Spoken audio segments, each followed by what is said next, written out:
네, 강프로입니다. 자, 오늘 HLB가 또 고가에서 등락 중에 있습니다. 지금 5만 원대에서 매물을 다 받아먹고 있는 중이에요. 그쵸? 제가 웬만하면 수급에 대해서 이렇게 이야기를 드리진 않아요. 근데 HLB는 유일하게 제가 수급을 체크해 가면서 이야기를 드리고 있죠. 왜 그러냐면 외국인들이 쓸어담고 있기 때문이 아니라, 그쵸? 고가에서 매물을 받아먹는 매집에 대한 이해를 시켜드리기 위함입니다. 자, 보세요. HLB. 그쵸. 지금 한 달째 거래하고 있는 외국인은 1,800억대 매수세가 이어지고 있고, 어저께도 고가 등락 중에 190억, 그리고 엊그저께도 180억, 올리면서 150억, 120억, 270억, 510억, 그쵸. 4만원부터 20% 구간에 쫙 쓸어담아서 거의 한 1,000억 이상의 수급이 들어왔습니다.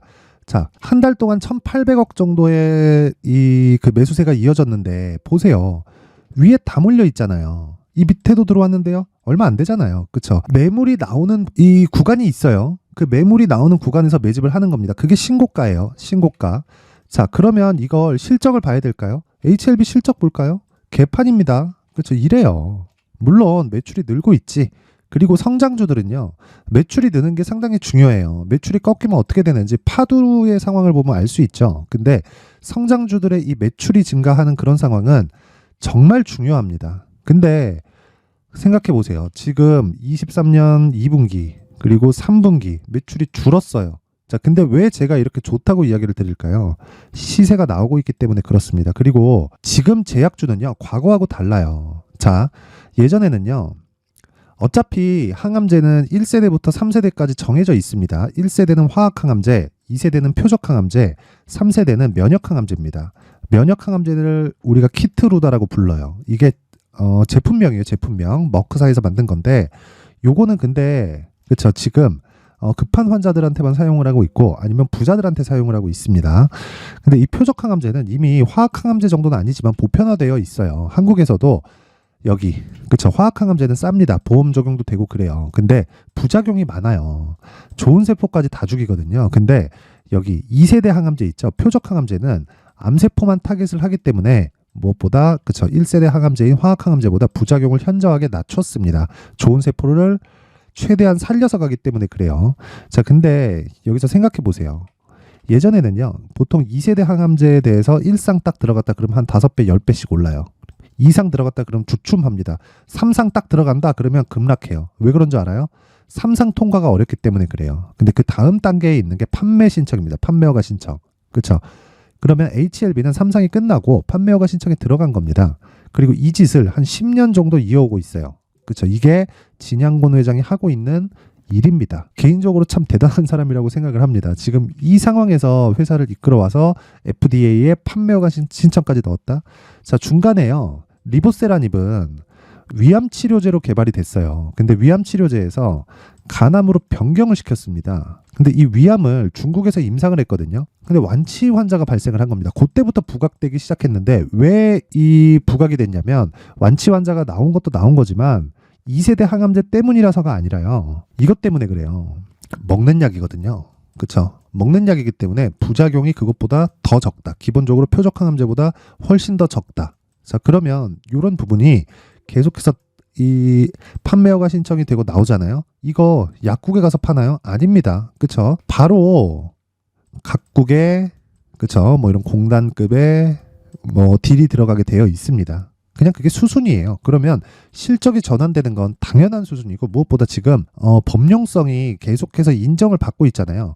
위암 치료제로 개발됐다가 간암 치료제로 승인받고, 그리고 이번에 폐암까지 영향을 주는, 그쵸, 범용적인 내용으로 계속 적용을 하고 있고, 무엇보다 경구제이기 때문에 사용처가 굉장히 넓다. 이거 지금 시세 시작입니다. 이제 시작이 된 거예요. 여기서 내가 얼마에 잡는지에 따라서, 그쵸, 후회하냐 안 후회하냐, 여기까지 기다리면 사야지, 3만원대 사야지, 4만원 초반까지 오면 사야지, 그 가격 안 올 가능성이 훨씬 더 높고, 내가 어느 정도에 매수하는 그 구간을 잡는 게 먼저입니다. 이 부분 반드시 기억을 하세요. 근데 여기서 중요한 건 보유기간까지 신경을 써야 된다. 그쵸, 이 부분이 정말 중요한데, 그 내용을 말씀드리기 전에 제가 지금 말씀드렸죠. 신고가 구간이 가장 중요하다고 이야기를 드렸는데, 신고가 매매만 진행하는 강프로의 무료 소통방에 대해서 제가 안내를 드리고 가겠습니다. 자, 내용 확인하면 뭐 신고가 매매만 진행하고 그리고 뭐 관련된 종목들을 제가 계속해서 업그레이드를 시켜드리고 그리고 요 내용을 제가 장 시작 전에 모두 다 공개를 합니다. 그리고 장중에 제가 뭐 시황이나 그런 부분을 지속적으로 언급하면서 보유할 수 있게 만들어주는데 이 모든 게 다 무료로 진행을 하고요.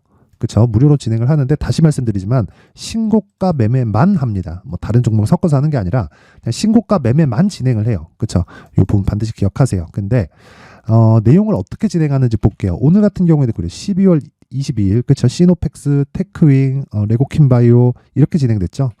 어떻게 됐는지 보겠습니다. 자, 시노펙스 오늘 그쵸? 고가 20% 이상 상승을 했죠. 시가 몇 프로예요? 정확하게 0.9%. 그쵸? 보합권에서 출발을 했는데 그냥 장중에 그냥 끌어당긴 겁니다. 왜? 신고가니까. 이거 실적 좋을 것 같아요? 안 좋아요. 시노펙스 실적 안 좋습니다. 근데 왜 주가 왜 올라요? 그렇죠? 이거 주가 싸다 비싸다를 계산해 보면 어떻게 나올 것 같아요? 펀더멘탈이 좋을 것 같아요? 그렇게 썩 좋지 못합니다. 근데 주가 올라가잖아요. 이게 어떤 이유 뭐 사전에 정보를 들어서 이게 올라갈 거다 그럴 것 같아요? 아니에요. 그런 거 굳이 몰라도 내가 그 정보를 얻기 위한 노력 그리고 그 노력을 하더라도 들어온 정보가 나한테 맞는지 안 맞는지 이게 맞는지 틀리는지를 내가 그거를 판단할 수 있는 근거나 능력이 되나요? 저도 못해요. 누가 나한테 A 종목을 사라 그랬는데 그 A 종목이 무조건 간다고 내가 확신할 수 있나? 그거 안 된단 말이에요. 근데 우리가 시세로 확인할 수 있다고요. 시세로. HLB도 제가 뭐라 그랬어요. 올라가면서 메이저들이 계속해서 갖다 붙이잖아요. 위쪽에서. 이거 그냥 훅 매도하고 그냥 끝나나? 안 끝나요. 떨어질 수 있어요. 떨어질 수 있는데 위쪽으로 다시 한번 치고 달립니다. 그걸 우리 뭐라 그래요? 쌍봉이라고 하는 거예요. 그렇죠? 그래서 모든 주도주는 신고가 구간을 거치면서 나온다. 근데 신고가는 정배열 구간에서 나온다. 그렇죠? 그냥 올라가고 신고가 만들고 주가 막 폭등하고 이런 경우는 없어요. 정배열 만들고 신고가 만들고 그리고 그게 주도주가 되는 겁니다. 이게 선반영의 구조에서 명확하게 나와 있는 겁니다. 이 부분 반드시 기억을 하세요. 근데 그런 매매를 제가 여기 소통방에서 진행을 하고 있다. 그렇죠? 자, 그것뿐 아닙니다. 레고캔바이오 보세요. 레고캔바이오도 오늘 그쵸 신고가 딱 돌파하면서 어떻게 됐나요? 그쵸? 정확하게 장중 8, 종가 5%대 강세 이렇게 진행이 됐죠. 이것도 당연히 신고가죠. 레고캔바이오 적자입니다. 적자라서 하면 안 된다? 그런 상황을 만들지 말라는 거예요. 주가가 먼저 반영을 합니다. 근데 올라가는 과정에서 실적 확인이 안 되잖아요. 다 올라가고 빠져요. 그쵸? 그럼 내가 고가 못 잡아요. 어차피 고가 버리고 떨어지는 거 보고 팔아도 충분합니다. 충분해. 여기서 수익이 더 날 수 있고 덜 날 수 있는 상황은 발생하겠죠. 근데 그런 부분보다 중요한 게 내가 얼마에 잡는지가 중요하고 어느 시점에 잡아서 보유기간을 최소한으로 줄이는 게 중요하다고요. 그게 신고가 매매를 하는 방법이고 제가 소통방에서 정확하게 내용 진행을 하고 있습니다. 오늘 같은 경우에는 이렇게 진행이 됐고 쭉 올려서 보더라도요. 뭐 여기 12월 20일 한번 볼까요? 그렇죠. 시노펙스 또 나오죠. 그렇죠. 그리고 한익스프레스 뭐예요? 그렇죠. 한익스프레스 여기 정확하게 이날 25% 상승 마감이 됐고 다음 날까지 그렇죠. 14%더 올랐습니다. 고가에서 내가 그래 10% 더 못 먹고 이제 빠지네. 이제 매도 쳐도 몇 프로예요? 충분히 나와요. 충분히. 그렇죠. 이런 종목을 고를 수 있게 만들어준다. 그리고 제가 정확하게 세 종목을 컨택해서 그렇죠. 최대 세 종목입니다. 한 종목이 갈 수도 있고 두 종목이 갈 수도 있는데 최대 세 종목을 넘지 않게 그렇게 진행을 하고 있고 한 종목만 더 볼게요. 쭉 올려서 보면 여기 또 있네요. 여기 12월 19일 이게 화요일인가 그럴 겁니다. 자 보세요. 어버브 반도체 8시 53분 다 장 시작 전에 나가잖아요. 누구나 매수할 수 있게. 자 어버브 반도체도 보면 요 날이에요. 또 신고가요. 또 신고가 가고 그쵸. 이날 상한가 그 다음날 갭상승 7%네요. 7.9% 갭상승. 그리고 나서 지금 뭔지 알아요? 단일가 거래 중이에요. 주식시장에서는 무조건 가격이 선반영하는 겁니다. 이 부분을 반드시 잊지 마시고요. 무엇보다 가격적인 요건을 내가 이해를 하지 못한다. 그러면 이번 기회에 소통방으로 들어오세요. 지금 한 500분 정도 있고요. 제가 1000분까지 연말 이벤트로 늘립니다. 근데 무료로 진행을 해요. 와서 배우세요. 근데 구독과 좋아요만 눌러주시고 들어오면 됩니다. 그렇죠?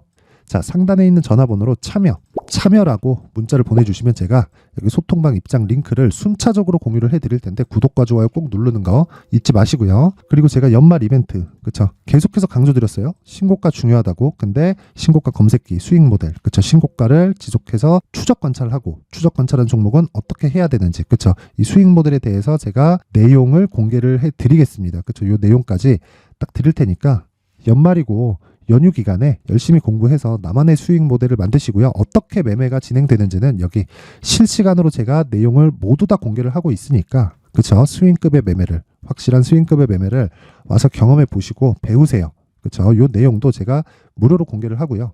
구독과 좋아요 부탁드리고 상단에 있는 전화번호로 참여라고 문자 보내주시면 제가 그 번호로 소통방 입장 링크, 그리고 수익 모델, 신고가 검색기까지 다 공유를 해드리도록 하겠습니다. 지금 문자 많이 와서 제가 확인하는 시간이 좀 걸릴 수 있으니까 보내고 조금 기다리시면 제가 전달을 해드리도록 하겠습니다. 자, 그리고 다시 HLB로 돌아와서 볼게요. HLB 뭐예요? 신고가죠. 그쵸? 이거 쭉 볼까요? 이 매물 그대로 받아먹고 있는 거죠. 그쵸? 이쪽 6만원대 가면 또 매물 나오겠죠. 올라가면 올라갈수록 매물 나올 겁니다. 근데 지금은 실적이 중요해요. 이제 HLB는 숫자를 찍어야 돼요.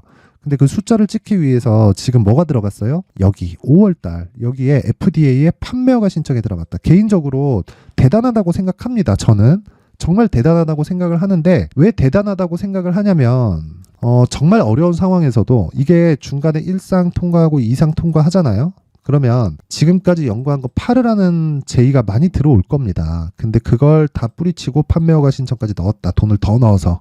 진양곤 회장은 정말 대단한 사람이다. 그렇죠? 그리고 선수 중에 선수다. 그래서 이 부분 잊지 마시고 지금은 가격을 얼마에 잡는지가 중요하다. 이거 계속해서 올라가는 과정에서 잡지 말고 떨어지는 건 너무 기다리지 마세요. 그런데 보유기간은 낮춰야 되는 걸 반드시 기억하자. 그래야 내가 수익을 보면서 기다릴 수 있는 겁니다. 자, 그 부분은요. 여기 제가 가격 그리고 단기 보유 전략을 준비를 해놨는데, 그쵸? HLB. 요거는 제가 20페이지에 걸쳐서 정말 상세하게 내용 준비를 했습니다. 영상으로 이야기를 드리지 않는 건 내용도 길어지고요. 한 30분 얘기해야 되거든요. 근데 그 정도 하면 편집이 또 상당히 까다롭습니다. 뭐 앞뒤 연결시키고 막 그런 게. 그래서 그런 부분을 다 방지하고 일을 좀 간소화하고자 제가 이렇게 내용을 준비를 해놓은 거니까 구독과 좋아요. 그렇죠. 구독과 좋아요 부탁드리고 상단에 있는 전화번호로 숫자 3이라고 문자 보내주시면 제가 한 분도 빠짐없이 가격 그리고 단기 보유 전략을 공유해 드리도록 하겠습니다. 어떤 내용이냐? 얼마에 잡았을 때, 그렇죠, 단기 2주 안에 수익을 볼 수 있는 가격대를 잡는 법. 그리고 그건 신고가에서 나온다. 신고가는 선반영의 첫 번째 단계다. 이 구조에 대해서 이야기를 상세하게 드려놨고, 어느 정도 가격대에 잡아야 되는지, 그리고 나서 내가 보유 기간을 어떻게 잡아야 되는지 이 내용 딱 받아가서 공부하시고 그대로 적용시키면 됩니다. 너무 어렵게 생각하지 마세요. 주식 막 열심히 고민하고 고가에서 물리고 해봐야 시간만 가니까 이 내용 딱 받아가서 공부하고 나만의 수익 모델을 만드세요. 그렇죠? 그리고 HLB 이제 시작이니까 보유하신 분들 스트레스 받으시는 분들 많았을 텐데 그런 부분 너무 걱정하지 마시고 보유해 가면서 내가 물량을 늘릴 수 있는 구간을 찾자. 이 부분 이해하시면 됩니다. 자, 그리고 제가 신고가에 대해서 강조를 드리니까 연말 그리고 연초에 어떤 종목을 잡았고 그리고 어느 이 방향으로 끌고 가야 되는지 그 내용에 대해서 제가 준비를 해놨으니까 영상 끝까지 시청하시고요. 모든 분들이 성공 투자하셨으면 좋겠습니다. 자, 제가 항상 신고가 종목에 대해서 강조를 드립니다. 자, 신고가 종목에 대해서 강조를 드리는 건 크게 시세가 발생하는 대시세 종목은 모두 신고가 구간을 거쳐서 발생하기 때문에 그렇습니다. 시장은요, 좋을 때도 있고 나쁠 때도 있어요. 그런데 대시세 종목은요, 시장이 좋든 나쁘든 그 숫자의 차이가 있을 뿐이고요. 매년 발생을 합니다. 올해 같은 경우에도 마찬가지예요. 23년이죠. 1월부터 로봇, AI 시세를 크게 발생을 시켰는데 이미 22년도 중반 후반에 신고가를 달성을 하고 매물 소화 과정을 거친 이후에 시세가 발생을 했습니다. 2월 달부터 2차 전지의 강세가 있었죠. 그런데 22년도에 이미 에코프로 같은 경우에는 신고가를 달성한 이후가 됐고요. 대장주가 강한 움직임을 보이다 보니까 그리고 나서 에코프로 PM 그리고 관련된 종목들이 강하게 시세를 내는 시작점이 만들어졌습니다. 3월부터는 그렇죠. 삼성전자와 하이닉스에 강한 움직임이 발생하기 시작했고요. 그러면서 한미반도체가 신고가를 달성을 했고 매물 소화 과정을 대략 한 2달 정도 거친 이후에 추가적으로 시세를 발생을 시켰습니다. 자, 어떤 종목이든 신고가를 거치면서 대시세 구간으로 들어간다는 거고 이런 대시세 종목에는 신고가라는 내용을 이해했을 때 이런 상황을 만들 수가 있는데 자, 보세요. 22년 11월 21일 날 정확하게 레인보우 로보틱스를 시작을 했고요. 이때 당시에 레인보우 로보틱스의 가격은 33,800원이었습니다.